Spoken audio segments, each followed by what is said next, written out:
Welcome to the Drop the Needle podcast, your backstage pass to the mystical realm. I'm your host, Jim Alstott, and here, gifted souls step up to the mic sharing their spiritual journey. We're hitting the high notes and the low notes of their awakening, creating a symphony of enlightenment. This isn't just another interview show. This is where divine insights are channeled and universal truths are revealed. So crank up your stereo and sit back, because who knows, this just might help you compose the next transformative chapter of your soul's purpose.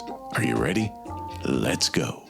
Hi, everyone, and welcome back to the Drop the Needle podcast. I'm your host, Jim Alstott, and I'm so happy you all decided to join us. We have Mr. Nate Scripture joining us on the Drop the Needle podcast today. Nate has an absolutely incredible background that I'd actually like him to share with everyone because it is pretty unique. And I guess, first of all, welcome, Nate. Thanks for joining us. Jim, thank you so much for having me. I appreciate it.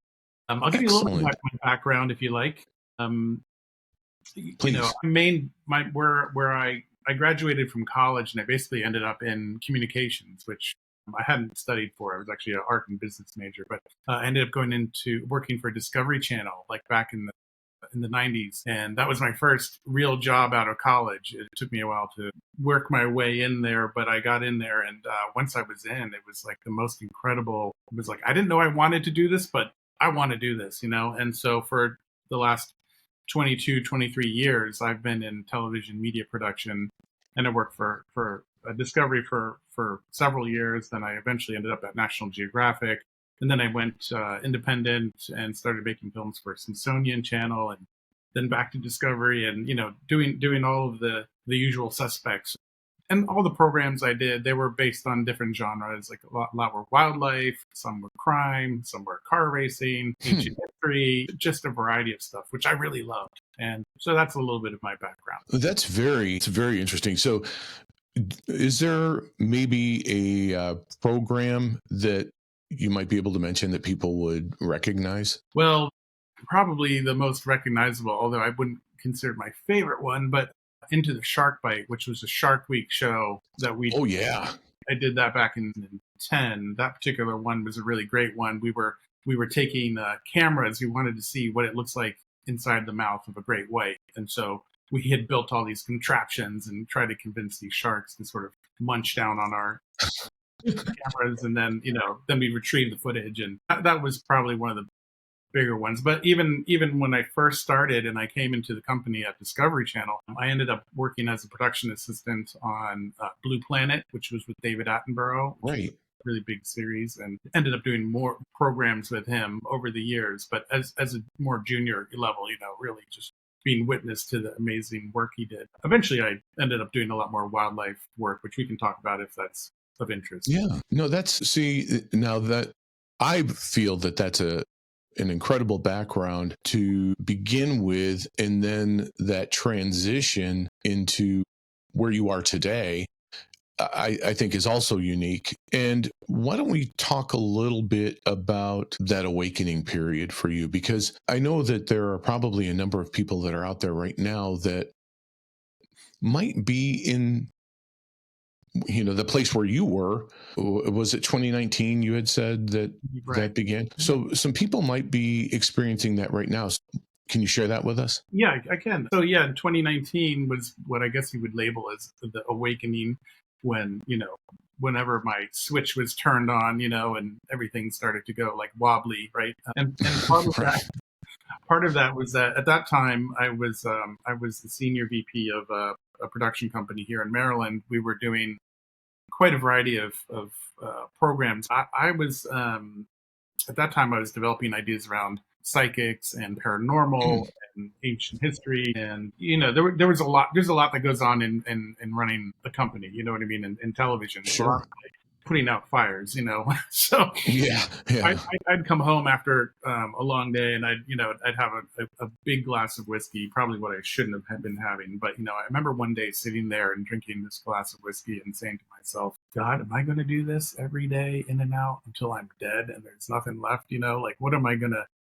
And I think that question kind of like created, like, I don't know, like ignited something, because probably weeks after that happened, just more and more events started happening. I started kind of exploring things like Reiki and things that I normally wouldn't be interested in at all. And in fact, when I finally did do my Reiki 1, that was probably only like a month or two after, I think, my awakening, that really blew open my crown chakra. Like, I went and I remember doing this course, and then on the last day, coming home and being like, I'm seeing things in the sky that I couldn't see before, like ships. I'm like, what is that? You know what I mean? And then I actually had I don't know what you'd call it, a kind of jump in time where like a whole hour just disappeared. I went from one room and I knew the time right when I was standing in that room, and I went to the other room, and it was only like 2 minutes, but like a whole period of time, like whole hour, just vanished like that. And when I woke up on my bed with a blinding headache. So something had happened. I don't know what that was. Maybe that And it wasn't the whiskey. It wasn't the whiskey. No, I wasn't drinking. I wasn't drinking and doing Reiki, but yeah, so that started a snowball effect, in my life, and it really changed things. And so I started pushing more and more to make shows that were, like, hey, let's do things that open up people's eyes in a bigger way. I mean, I've always loved that, from a storytelling approach. Let's do that. But I really was like, hey, maybe what we've been told about the earth and humanity and what we're doing here, maybe there's another layer of this that we need to peel back further. And so I started developing ideas with my team and trying to come up with ideas to break through the wall, to kind of like, let's do something. So how was that received by mainstream network or mainstream programming when you brought that up? If it was ancient archaeology, they're more open to that, but then if you go too far against the grain, they were pulling back. And at that time, I mean, streaming was a thing, but still conservative in some ways, even doing like trying to pitch paranormal shows, like the only place we could really take it to was Travel Channel, like they were really the only ones at that time, and they were going through their own Ghost Adventures and Paranormal State and things like that.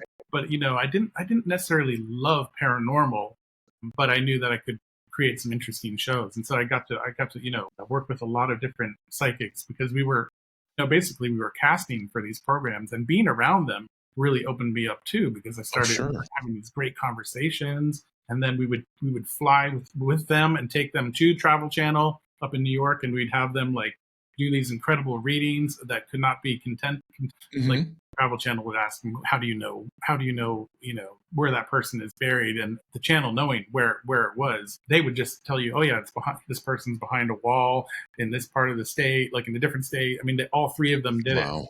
It was kind of like, I was going, what is going on? This is incredible. So I just continued to open up more. That's crazy. And I'd be remiss if I didn't mention right now, you were speaking of psychics and intuitives and things like that. Nate and I were introduced to each other through two different people in that psychic or medium realm. One, Heather Sprigg, obviously mutual friends. And then Mary Kay reached out to me, and I think she also reached out to Nate and said, hey, for whatever reason, you two are supposed to connect. And I'm thankful for that. That ever since then, we've been able to have some great conversations and get to know each other a little bit better and talk about some things that are very interesting, which kind of brings us here, right? So that's very well. Thank you, ladies. I appreciate that. And very much. It was a very nice thing. With regard to, we were just talking about interviewing those types of individuals for the programming, doing casting calls and having them come in. And that, again, lends itself to that shift you were talking about. I don't know. Do you call it an awakening? What are you comfortable calling it? Do you label it or? Right. Yeah, I guess I refer to it as an awakening, although I don't know if that's more of a religious connotation, but however you view it, it's sort of like I don't know. A rise in consciousness, maybe like unlocking of things, maybe it's really remembering, Yes. I know with a lot of folks, it seems, I shouldn't say a lot, but a number of the people that are on those types of shows, they talk about NDEs or near-death experiences. Did that ever happen to you for your awakening or for your gifts to start to open up? That's an interesting question. I did not have a direct experience like, where I was hospitalized or some crazy thing had Hmm. happened, whereas I know a lot of people have. Hmm.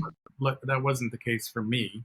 But, I have had some near-death experiences, but nothing that left me maimed or By sharp. being the food truck for a great white. Stuff like that. Yeah, I was left at sea, and when I was diving in Papua New Guinea, and the tide was shifting, and the light was going down, and we were in the middle of nowhere. I mean, you're in the middle of nowhere, and the ship was gone, and I was left there. Holy cow. This is my last day on Earth. It's funny because I don't really know if there was one particular thing that maybe it's just a series of like, checkpoints in your life that you hit before it's like, okay, switches on, Now, when it happened to me, I was 44 years old. And at that time, I thought, okay, well, why so late? Why not just get me started earlier so I can Right. do my work but everything timing is the way it's supposed to be, and maybe I needed everything that happened prior to 44 in order to really value the awakening. You know what I mean? Yeah. And that's an interesting comment too, because as I've been researching the different stages of awakening or spiritual awakening, I think there's a reflection or a reflective point in everyone's lives where they may even say that. And why didn't this happen earlier? I could have been doing this so much longer and more developed or advanced in this, and I could have had a larger impact on society or individual lives. And what I found was that when people think that, it's typically a situation where they weren't ready. From my research, that's what they're saying, that it wouldn't have done any good because they didn't have a body of work to explain things that could become relatable to others. So your timing Mhm. is your timing, and it's impeccable because it was there for a reason. Think about it. If it would have happened before you had all of these experiences as a producer, you wouldn't then have those, I'll call them concrete experiences or happenings to support what you're experiencing or what you experienced then and what you're experiencing now. So I think it all happens in divine timing. So that's pretty interesting. Yeah, that's amazing that you researched that, and that does seem to be the way that I feel about it as well. It happens in the right time, but like you said, we build a library up in our life of all these experiences, and at some point when you have your awakening, it's not like you just take the rest of that life and throw it away. It's a, Right. it's a foundation for the future. You know what I mean? Even if you're not doing Yeah. that same line of work, you have very deep experiences you've learned from, right? And now you're applying them to what you're going to do next.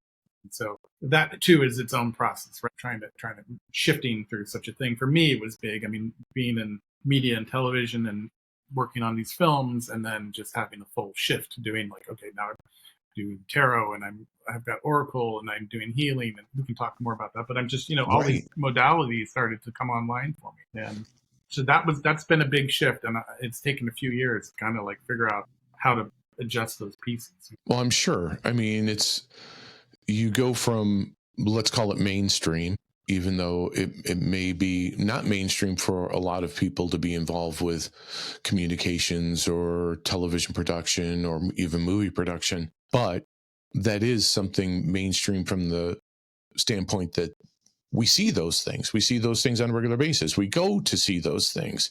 So it's something that we seek out, right? So that is more mainstream too, where you're at right now, that it seems like there's usually something that happens in someone's life, or they're at a particular crossroads in their life when they would reach out to you now, for the new way of doing things or your new profession, your newfound profession, I should say. With regard to your profession in doing the historical or ancient alien type of shows, with all of your experiences with our human history and non-terrestrial experiences, where are we in terms of our civilization right now? Yeah, wow, that's a big question. Not sure I have that full answer, and I know we're all seeking that in a way. But in my mind, or at least in my heart, the way I feel about it we are collectively, humanity, ascending to a higher level of consciousness. We all are, and that's been evidence to me personally, just in my daily life, and how I see things and see the changes. Even though there seems to be a lot of stuff sort of falling, like crashing, systems Hmm. breaking, a lot of turmoil. I think that is part of this process of entering a new world, a new era. I think that's where we're at right now. To be honest, it's like we're seeing the systems that haven't worked for us. The division that's been created, and and and now we're coming online. Like, humans are coming online. Hmm. It's a wave, right? We're getting more and more people that I've known, even in the TV business. They too, like, it's funny when you run across them, like, oh, you had an awakening, I know you did. And you'll be able to pinpoint people right away. And so I know that it's just like this fire that's burning and spreading and raising the frequency of the planet and humanity. And so how we go about working through that, there's still a lot of questions. There's a lot of people that are not elevating, and that's fine. That's on their own. Everybody's on their own Hmm. clock. Like you said, everything's in divine timing. But we're getting to a point now where that could be damaging to their lives. Yeah, it seems like the old phoenix metaphor, sort of, or that things are being stripped away through the crucible of fire, if you will, in this, that you're right, things that are falling down around us may not have been meant or intended to be there forever, where we've bought into that thus far in our human existence. And with this leveling up, this happened and I'm saying this for you, this happened in 2019. And it was also about the same time that was happening for me. Have you, in your travels and in discussions with people, have you found that that's a common date for a lot of people? I have friends who came online earlier, like in the early 2000s, and they didn't say anything. They were kind of quiet until I had mine. But I'm finding that around that time, a lot of my friends, colleagues, people who are kind of in my age range, they also, from like 2013 to 2000, like 22, 20, and now Hmm. that seems to be the window. Like, so after 2012, there was a big shift. That leveling up. I think the planet leveled up. I think there's a lot of things that are happening, and even now, when we talk about the Schumann resonance and how that Hmm. frequency of the planet is different, when you measure it, it's measurably different. Same with the solar flares that are coming into the Earth now. That's measurably different. There, there just seems to be a lot of different moving parts, and how to make sense of it is, that's anybody's guess. But we're definitely in it. There is no doubt about that. And I think, as we watch these systems crash down, new ones will be built up. All the controls have been placed upon humanity, all of the programming, all of the Hmm. speech, a lot of lies and manipulation. We really have been through the ringer, whether it's from the media or whatever, however you want to view it. But I think we're waking up to the fact that, humans are far more advanced and far more powerful than they even know. So, like I said, it's a process of remembering who we are, that we are Hmm. spirit first, incarnate in these human bodies, right? These meat suits, as people call them. Right. We are light, we are information, we are knowledge. And when we are able to go back in and reflect about that and really look at ourselves, from a higher perspective, that gives, I think that helps make things a little bit easier, no matter what's happening in your life. Hmm. Holding that perspective that you're more than the meat suit, and that when you die, you're not dead. Your Right. Yeah, soul yeah. is still alive. You go on, you have another life, another experience. So that kind of brings me into the next question, and I'm going to go from our pre-show conversation when we were talking about carbon dating and the pyramids, and you shared a particular, actually two stories that I'd like to hit on if we can. One is about the pyramids, and you met somebody before they were going to a party, which I thought was very coincidental, but wasn't coincidental. And then the other would be about the Indian reservation that you had talked about. And these are, when we're talking about human history and development, and when I say development, not only as a physical development, but technologically speaking, and being able to do some of the things that were done archaeologically too. But I know I shoved a lot of questions and information in that. So maybe let's start with the carbon dating, where you were talking to me about how interesting it is as far as some of the things that from an archeological perspective that have been found and dated well beyond what we originally thought they were. Yeah, yeah.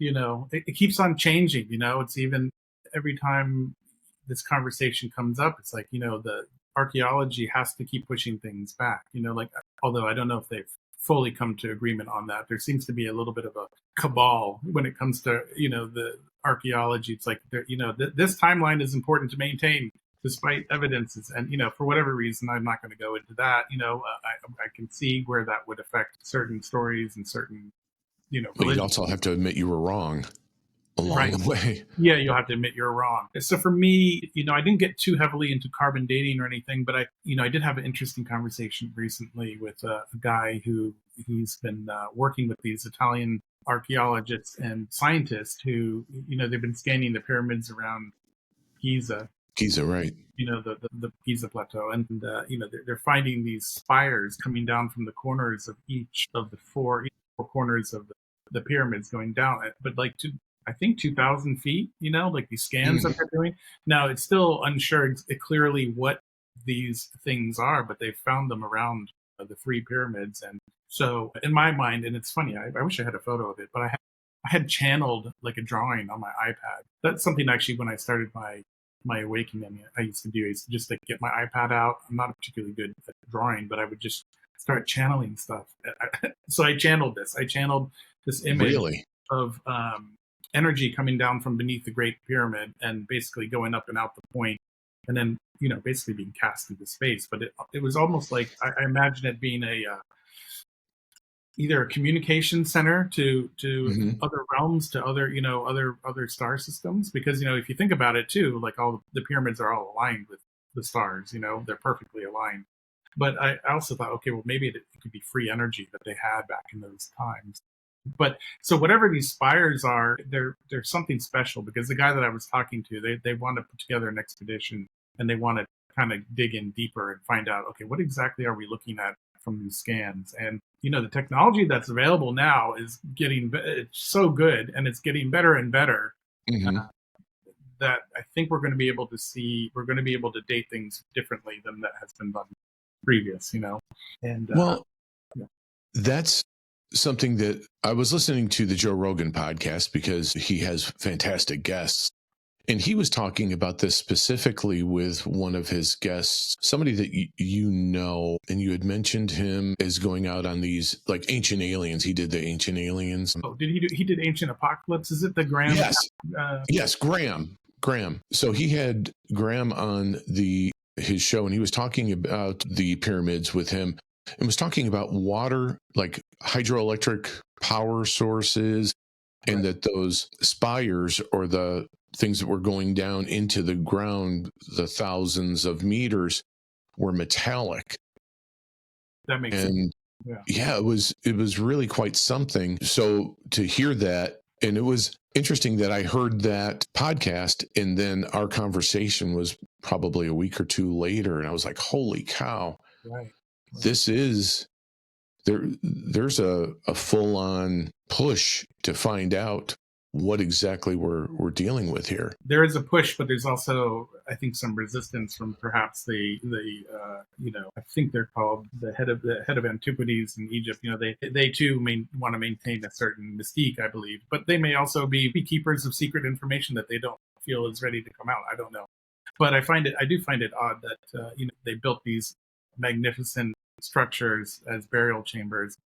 If you look at it from the tunnels inside, it just seems like it's a machine. They created something that was, these things are made with rock with crystalline in them, like conductors. Mm-hmm. They were conductors, and then at some point they had capstones that were likely made of metal or gold or some sort of conductor. And then you talk about these spires going down. What were those? Were those copper? What are those? I think that's what he mentioned, that it was. Oh, it was copper. Okay, yeah. I think he did say something like that. So to me, that would almost make sense. But, right. It's so grand to think about. And then you kind of wonder, they're like, well, how did they move the rocks? And okay, that's fine.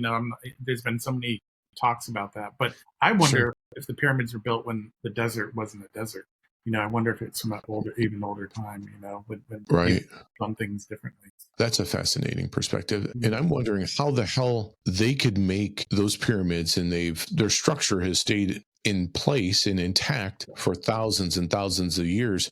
And with our technology, why the hell can't the state and cities build our roads so that they don't fall apart, after one season? Why, they should go back there and go, what the Yeah. hell? It's ridiculous that happens, but kind of Yeah, we making a need to find joke. out where they get their granite. Yeah, yeah, I don't Yeah, know. right. I Yeah, mean, come on. Those guys were making, these towers out of nothing. of course. Obviously, they're out of something, but you know what I mean?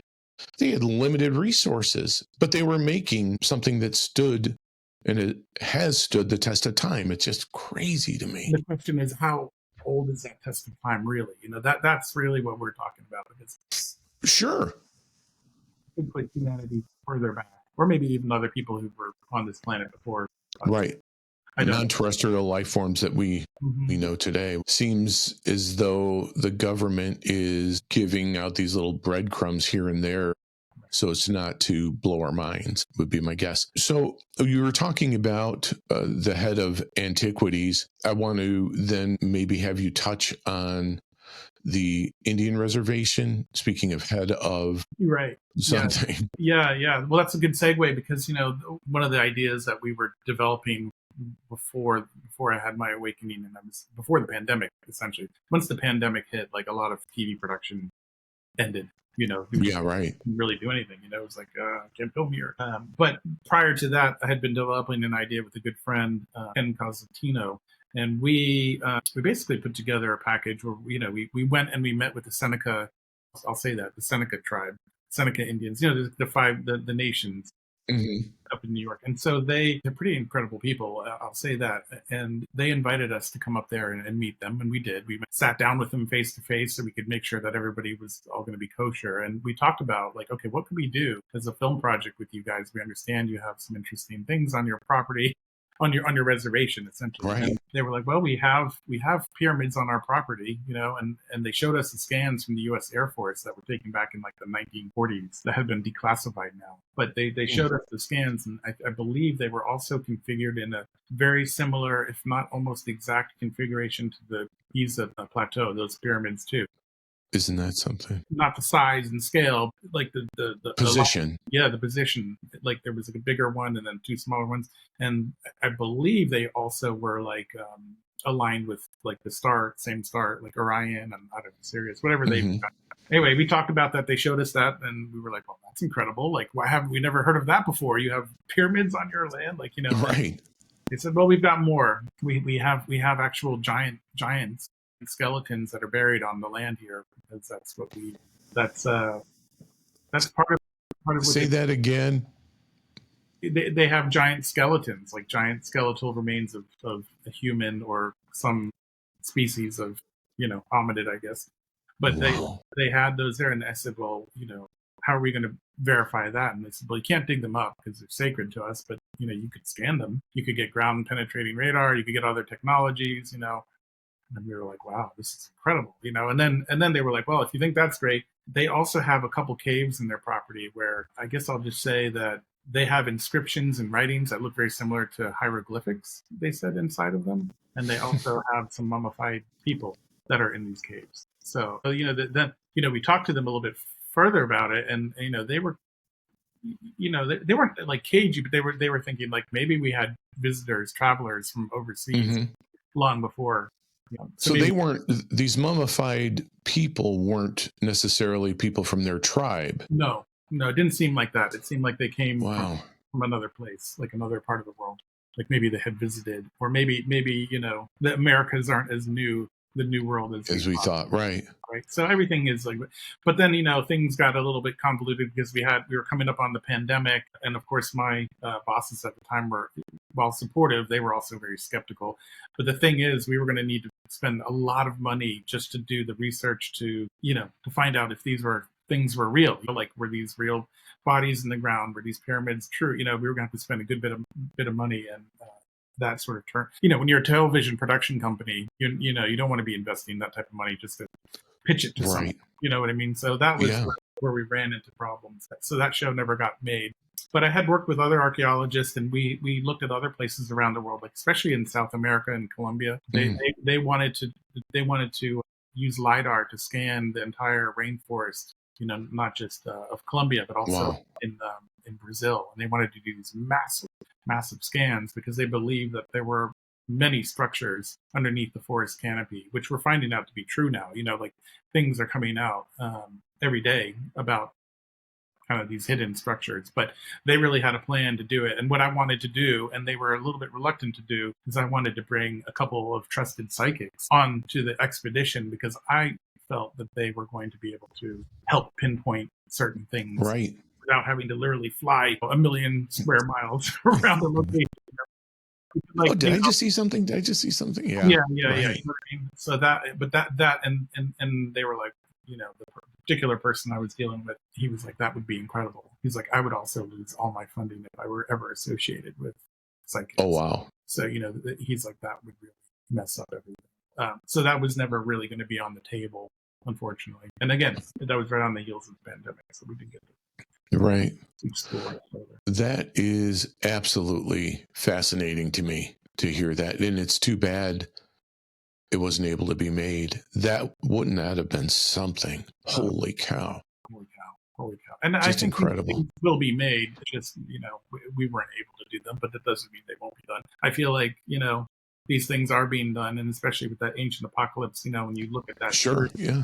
And the way that they've looked at the structures and the dating, and, like there's a lot of questions that are right. More questions than answers for sure. So, would you come out of retirement if somebody tapped you on the shoulder to do that? I probably would. If it was a really interesting expedition. I would.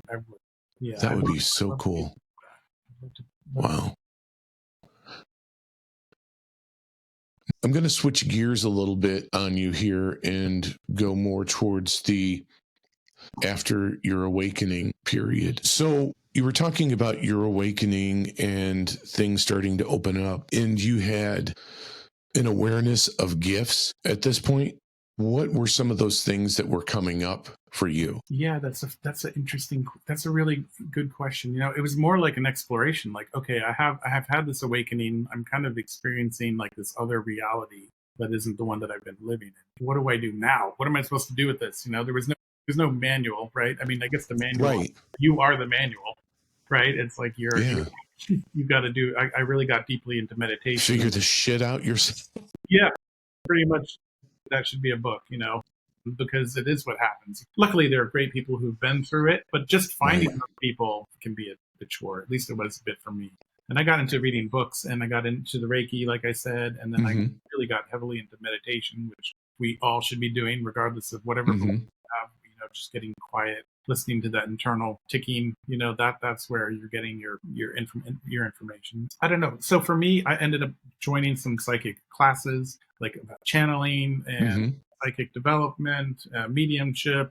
I kind of explored that, and some of that was really great, but it was like being thrown into the fire because some of them, I joined classes and people were already very advanced, right? Professional mediums and things. And I'm thinking like, yeah. And then they put you in there and you're like, okay, you go. And I'm like, I don't have anything for you. Red crayon. Yeah, right. It's actually funny that you say that, because to me, that actually is that probably the best example that I learned through all of my classes. So whoever's listening to it and is going through this right now and they're trying to figure out, what am I going to do? Like, how am I going to put this together?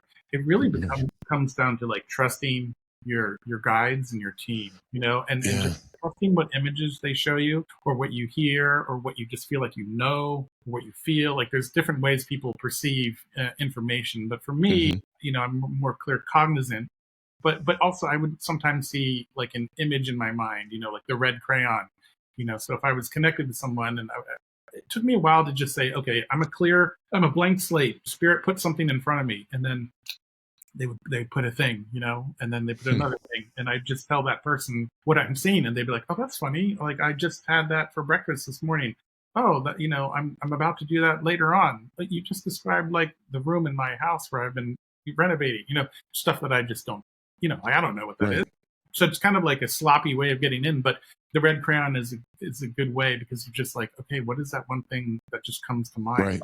Don't overthink it. Like once you start thinking, you're wrecked. Yeah. You really want it to just be like, you want to be clear. And that's why I actually ended up getting into tarot, because it kind of shut off my my mind and put me more in the present moment, and like not, the images would start to lay out stories, and I could start seeing people if they were having health issues, or issues or their relationships or their business, or whatever it is, and so the tarot is another great tool. It doesn't have to be only tarot. It could be oracle cards. It could be whatever you want.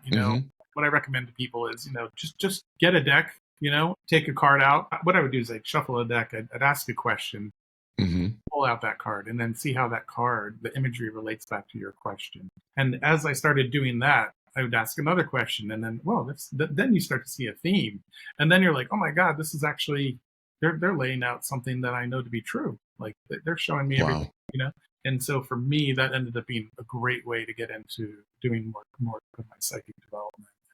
So My skill. I'm going to back up just a second. Excuse me. You had mentioned that you started to go through classes or coursework and things like that to sharpen or open up the door to other gifts or skills. How did you go about finding those? The courses? Yes. Yeah. The courses. Yeah. There's a lot of hunting online, looking up channeling and, who's doing what. And luckily I had some experience because I was developing psychic shows. Some of those people actually had courses already. They were like, little to my knowledge. Yeah, I was like, oh, yeah, you're a psychic. Oh, you also teach it, So I'd find out through them. And I'd, after the fact, right? Yeah. And I'd be led to like, okay, wow, this is okay. We'll try that out.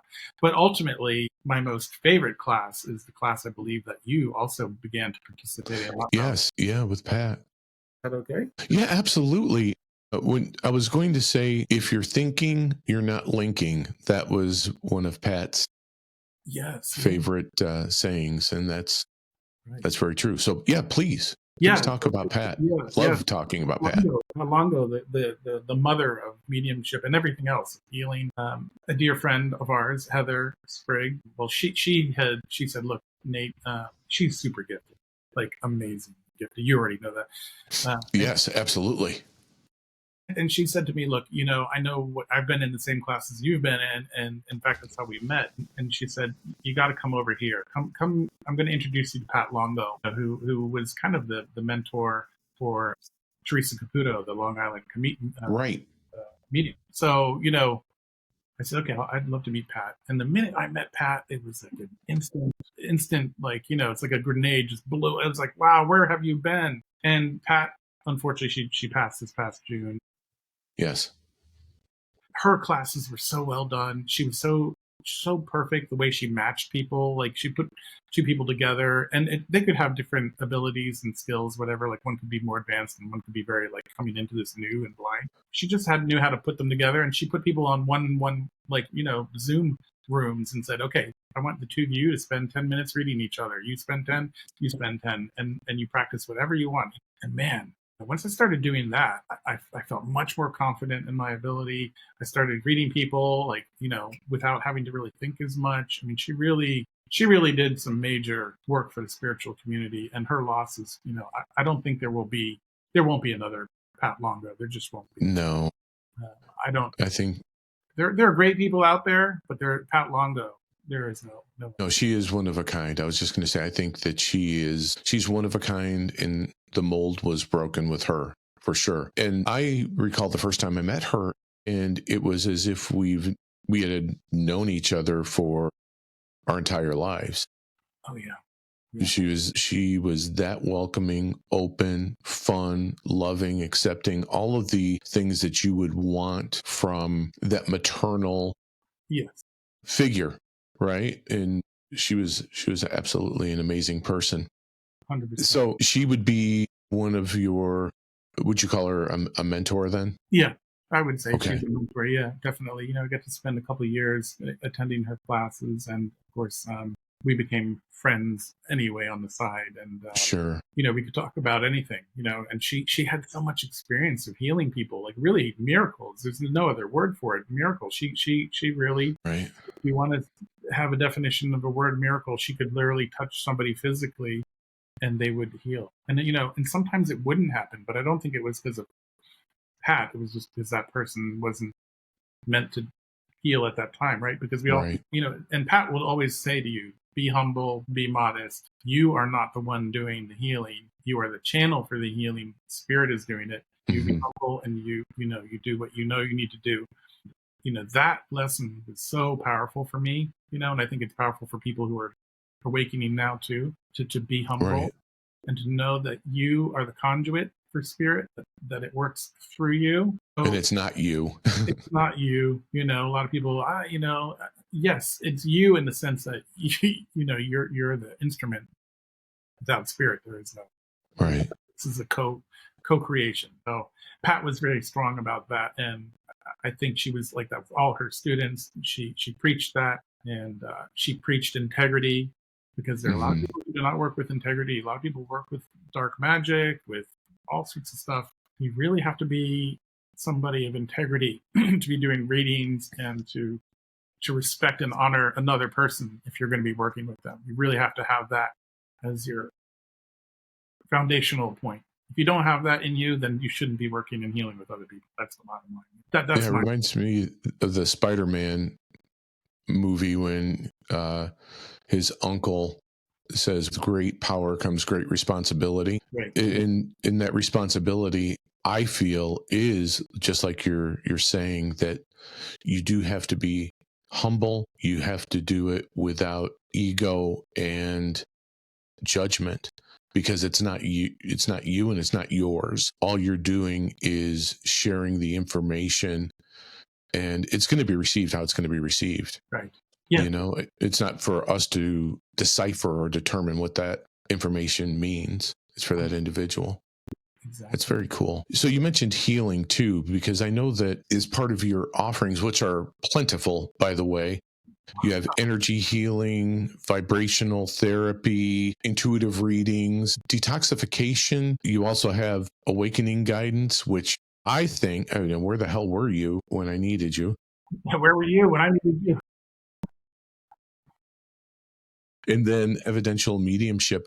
Would you mind going through those a little bit and kind of laying out what it is for people, so right, yeah, when they contact you, they know what it is? Of course, yeah. Well, it's funny. It's a lot of trial and error. It's a part developing. I think what happens is we have humans. We're very gifted. We have a lot of gifts. And it's, some people are stronger in some areas than others, or let's just say Sure. it comes more natural to them. But it doesn't mean you can't develop and be very strong in that area. It's just some people. It's like light turned on, and that's what they're going to do. I'm a Akashic reader, and I can read your past life histories, and I can do this, and I go in here, and I cut this golden cord, and there are people who do that. I don't do that, at least not yet. But I do focus on energy work. I like the energy work because we are energy, and it's important that we clear our energy, that we have energy hygiene, that we take care of ourselves, keep our frequency and our vibration up. That is part of our job as humans. It's very easy to get pulled into like these lower states. There's a lot of stuff going on in the world. It's very easy to fall into the traps, and so it's important to care for your energy body as much as it is your physical or anything else. But your energy body is vital, right? So I got into a little bit of Reiki. I didn't go deep into Reiki, but I do like Reiki. I actually use tuning forks, which I find amazing. I have a whole bunch of them here. Kind of see them, and I hold them over your chakras, and they start to spin a certain direction when they're clearing out, and then I can see when they're done. So I can literally move the wands and see what's going on in your energy body, and then I'll clear it out. I'll clear it out. So is that just an in-person offering? That would be in person. Yeah, that okay. would be in person. And I like that because there are different types of tuning forks. Some are for more for your physical body, and then some are for your body. But people react really well to them. And in fact, when I did my first tuning fork, I did it on someone, and I didn't really know what I was doing at that point. But they had to go to the hospital, and I thought, oh my god, like, did I just do that? And it just turned out that her root chakra was so like clogged up with like there was just a lot of stuff she was holding that she needed to like pass like basically she had all of it out. she had to like physically remove from her body, and she never had done that. And so for her, it was like so like scary that she thought she had to go to the hospital to have it checked out. And they're like, you're fine. You know, you just you have to go to the bathroom. You know, you're gonna. And so Right. but yeah, like people have really stuck energy. That was the first time I thought, oh wow, like imagine holding on to that energy for so long, you know, and that's what happens, right? Because that's how cancer and disease or disease of the body, Right. right? Like it's all, Dis-ease. it comes Carolyn in Mays. energy first, right? And then if you don't clear that energy, it anchors into your physical. So that's why I find it to be important for people to manage their energy. And Absolutely. so that's one thing. And then I do remote energy healing. So I can basically check your chakras. I have like a chart, and I'm able to do it remotely. And then I go through your entire energetic system, and they kind of show me things, you know, as I'm going through it. Mm-hmm. But I go through your physical, your emotional, your mental, and your spiritual body, and I clear that out. And some people have really amazing experiences, like overnight healings, you know, which again, it's not me; it's just the energy. So that's Sure.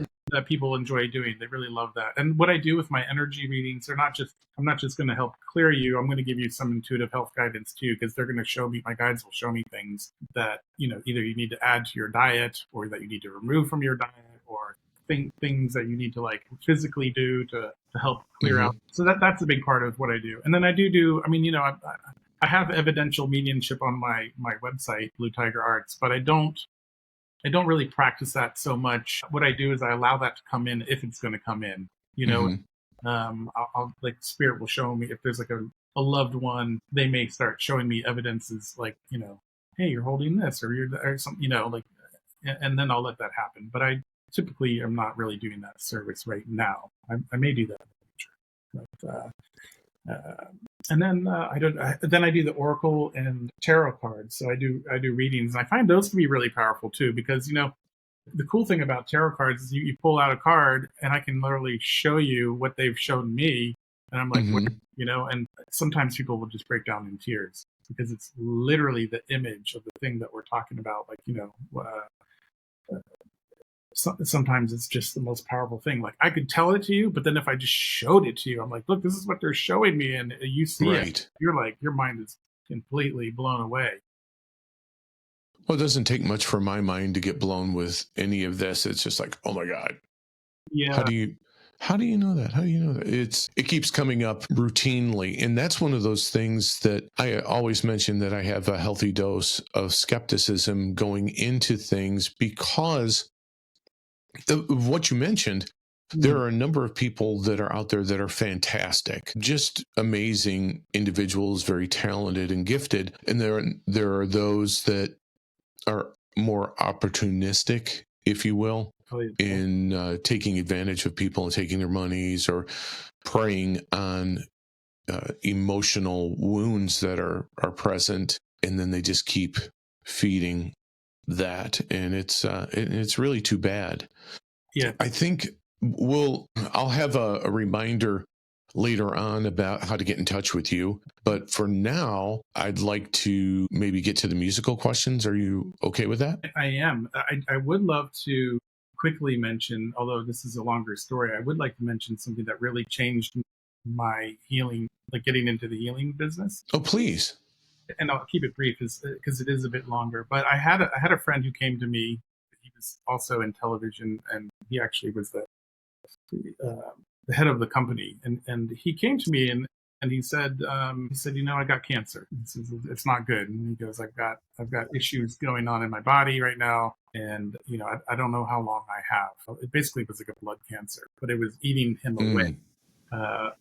And I said, well, you know, that's funny, because I have a friend who's a healer, someone who can help perhaps you with this. And I didn't really tell him too much about my awakening at that point. I was kind of quiet, but I said, you know, maybe we can talk to him. And so we did, and we agreed that we would do like a ceremony, and we would start. We would use like herbal teas and herbal medicines to help him with it, and we use like low frequencies over his like sacral chakra, you know, that he can do at night. So we gave him a combination of things to help him. So at the time he was going, this is right when the pandemic began. So I think it was March of 2020. It was right around the cusp. So we worked with him for a few weeks, and he was being tended to by the doctors at Johns Hopkins. They had been giving him chemotherapy. He'd been through all the stuff, and Standard Western medicine. Standard Western medicine. And in the meantime, I was making like teas with burdock root and slippery elm and other ingredients that are meant to help kind of detoxify, but also to help inflammation and just basically help stamp out some cancer. So we use those tonics along with the energy, the low hertz, and lo and behold, he had a test. So what was happening to him? The doctors were worried that he was going to be paralyzed because his spine was deteriorating. There were holes in it. It looked like Swiss cheese. If you imagine little holes. Oh wow, yeah.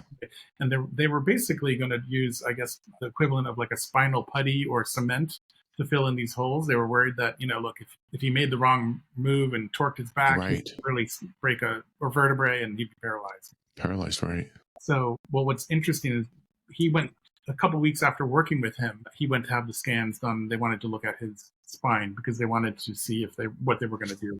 Mm-hmm. Well, everything in the spine was filled back in. There were no holes. Everything was gone. Oh my gosh. He was in full remission. And they have zero explanation for any of that. There's more to the story, but it's too long for what we're doing. But the short of it is that, within like 2 months, he was completely healed. And that was 5 years ago. That's incredible. Yeah. And so I was kind of like a journeyman on the, there was a more primary healer, but he helped guide me. And so we did it together. And that's what really blew things open for me as well. And then Pat, when I finally met Pat, oh my God, 1111 just turned on my phone. Pat goes to me. She goes, you're a healer. I said, what? She said, you're a healer. I said, well, I've been part of a healing, but she goes, you're a healer. You're going to be healing people. And she would always know, like whenever I touched her, she's like, oh my God, your hands are like on fire. I'm like, they are? She's like, I can feel it, because I would do healings on her too. Sure. And she just knew. That was the cool thing about Pat Longo. She just knew.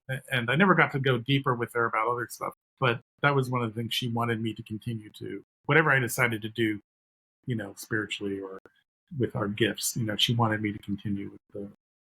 Well, thank you for sharing that. That's a heck of a story. The reason why I experience. bring it up is because, a lot of people are getting cancer now, right? We're seeing everybody is getting cancer, and it's terrifying, and we know it's in our food and it's in our environment. And, I know people are going to the traditional methods, but those are not, it's a crapshoot. In fact, I've been working with a family who had a 6-year-old daughter with brain cancer. She passed away. I'm sorry. And they were doing the traditional stuff, and it just, the doctors only have limited, they're limited to what they've been trained with, Sure. And so I think all of us now need to be looking not outside, holistically integrated medicine, but we really need to start thinking differently about what cancer is and why they haven't been able to heal it, and why is that. These doctors are super bright, they're super gifted, super talented. Oh, right. But they've been trained in one-dimensional healing. You know what I mean? And it's Correct. not really healing, sort of like maintaining is what they treat you for. Right. I bring up the relevance of that story only because I think that, I want people to start thinking differently about how if they have cancer or they have loved ones with cancer, to look at other. No, I think that's important. I really do. I think that's a very important thing. And thank you again for sharing that. That's quite incredible, really. So what we'll do now then is we'll go to the part of the show when I have the chance to ask you some musical questions. Oh, fun. I always say that I believe that music is the tie that binds, and each of us has a soundtrack that accompanies their life if they just take a moment to think about it. So are you ready to go? Yeah, let's go. Okay, cool. What was the first song you fell in love with on the radio? That's an impossible question. Sorry.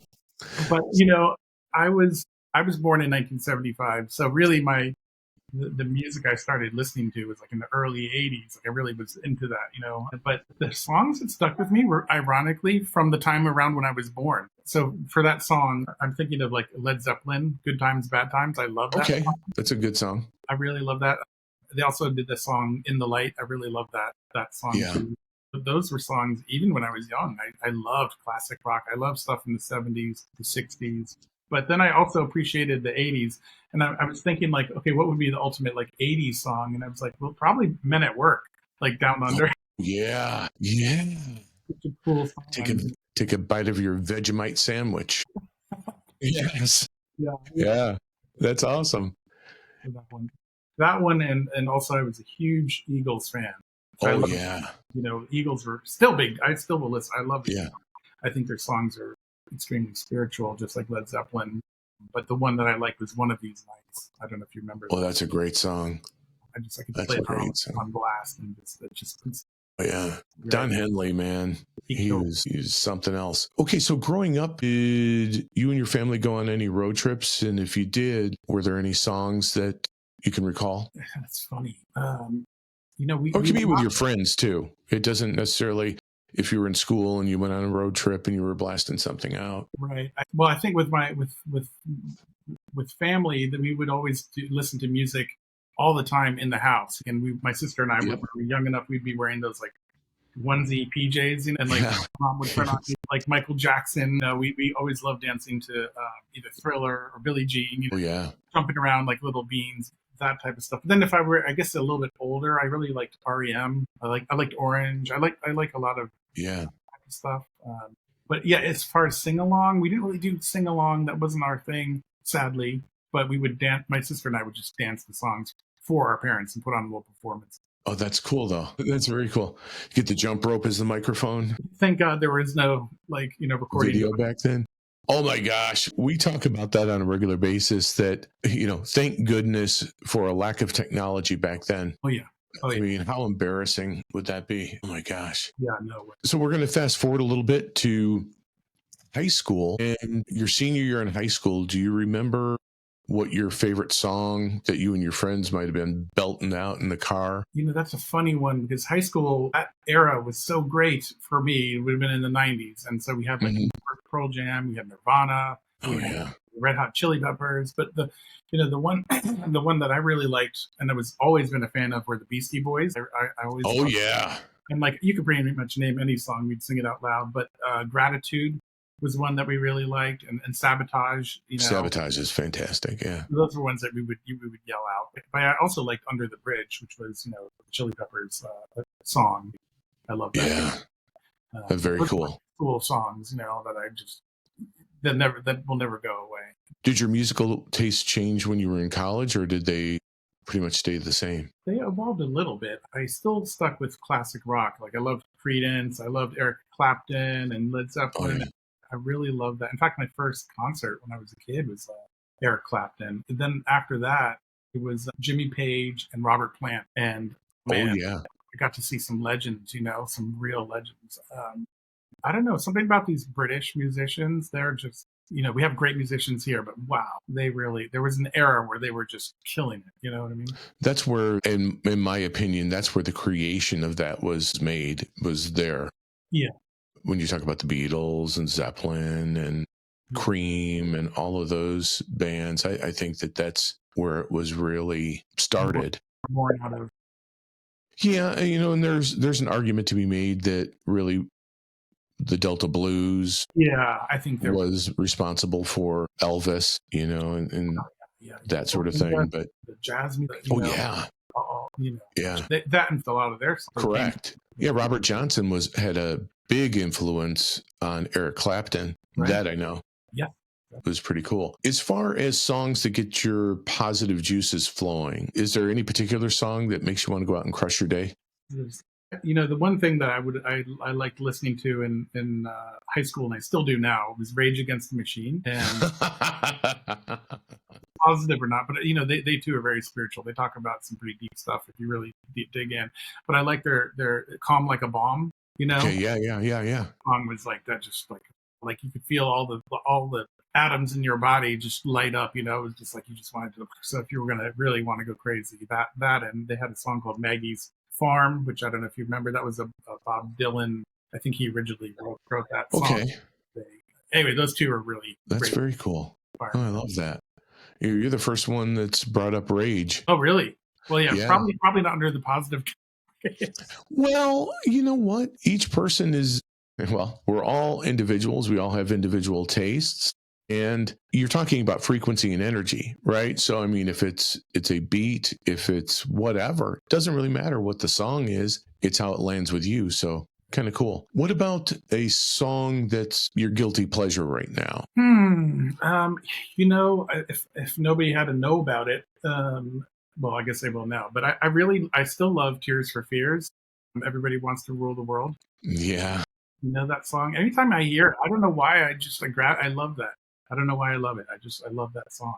Yeah. It's got a strolling kind of beat where you're just talking, walking at a nice pace. And yeah, it's just easy. And I don't know, just something about it. Yeah, I don't know. It's a simple song, but I like it. Oh, no, it's very cool. What song do you believe could change the way people think or feel about the world around them positively if they listen to the song's lyrics?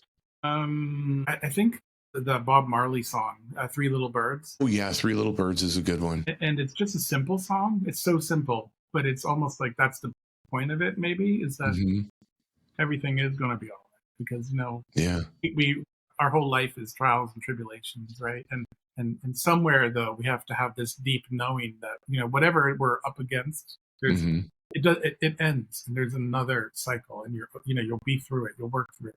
And that song comes to me because I would be thinking about Pat or even talking to Pat, and that song would come onto my radio, onto my Sonos player, and I would say, hey, this song came on and it's for you, and I would send her that song so she could listen to it, when she was going through her cancer treatment. That's very cool. Yeah. Yeah. You know what also popped in my mind when you did Three Little Birds is Bobby McFerrin's Don't Worry, Be Happy. It's kind of that 100% reggae. Yeah, the reggae, like Let It Go, Bob Marley was so influential. I think listening to his music now is just incredible if you think about the body of work and what he speaks about. Oh my gosh. So yeah. To our time. Yeah, today. And that's so I believe that there are artists and there are musicians, right? And there, in my opinion, there is a difference between the two. Because in my opinion, so like Bob Marley, I love him as an artist. I think that the tapestry that he has of his music is something that weaves in and out of time and people's way of being. And another artist I feel is an artist is like Billy Joel. I think is absolutely an artist because you can have a pianist and then you can have somebody that's getting everything out of it. And to his credit, too, you're talking about then a lyricist and somebody who can put it all together because there's one thing to be able to play with artistry and there's another thing to create it. Right. And I think those two well put are in that category. There's this is one of my favorite questions, and it's sometimes there are songs you hear that ring so true that they can stop you in your tracks. The song's lyrics sound like they were written specifically for you or by you. What's that song? I think that song sort of changes depending on where I am in my life, but the one I've been hearing more recently is Stick Figure. Do you know that band? Also like a kind of a reggae band. They're great, but they have a song called Angels Above Me. I don't. Who is it again? Stick Figure. Stick Figure. No. Yeah, they're kind of like a ska reggae, but they're incredible, and their lyrics are so potent. They're clearly an awakened band that is trying to spread a certain message of positivity and help lift people up, for goodness. So I love anytime I hear any of their songs, but that song, Angels Above Me, just feels like it's like, again, it's a little bit that'll be on my Spotify player after we're done with the show today. I'll check it out. Yeah, check it out. I will for sure. I love that. Do you have an all-time favorite song? Man, favorite is hard, but the one that comes to mind most is the Talking Head song, This Must Be the Place. I don't know that one. Okay, yeah. It reminds me of like we're alive, we're living, we're having this human experience, and everything is, again, it's like it's okay. Like we're wading through this and trying to figure shit out, and that's cool. So it all of these artists, actually, I think that we've talked about, all have those themes like running through their work, pretty much, other than maybe. Yeah. Well, you know what? That's about an ego, and then losing ego with that. Everybody wants to rule the world, So no, I'm definitely in agreement with that. That's awesome. And thank you for sharing. Yeah, absolutely. Yeah. That's Yeah. not always easy for people to do for a variety of reasons, but thank you so much Yeah. for doing that. Please go listen to that Talking Heads song. This Must Be the Place. You'll know it the minute you hear Oh, it. I will. Yeah, it's just. I will. Because I'll put together the playlist, and then, like I said, stick figure I'm going to put on right away and start listening to that. So I'm looking forward to that. I love it. Well, it's just about time to cue the music for today's episode, but don't forget to like, comment, and subscribe to the Drop the Needle podcast to stay up to date on our latest episodes. I'd also like to take a moment to thank everyone again for tuning in today, and I hope you enjoyed this episode of the Drop the Needle podcast. I would also like to thank our special guest, Mr. Nate Scripture, for being on our show today. Nate, thank you. Thank you, Jim. Thank you so much. Love talking to you. I hope we get to do this again. I'd love to do it again. So we could cover, My gosh, we can go down several rabbit holes and spend days talking about this stuff. I'd also like you to head on over to our show notes, where there's going to be a link from the playlist from today's episode. And there's also going to be a link where you can contact Nate regarding booking a session with him. And that is www.bluetigerarts.com. Again, www.bluetigerarts.com. All right, my Drop the Needle posse, like Billy Joel says, from the highs to the lows to the end of the show, this is the end of our show. Until next time, this is Jim Alstott wishing you infinite health and happiness and the perfect playlist for your life. Thank you again for being the best part of us. Catch you next time.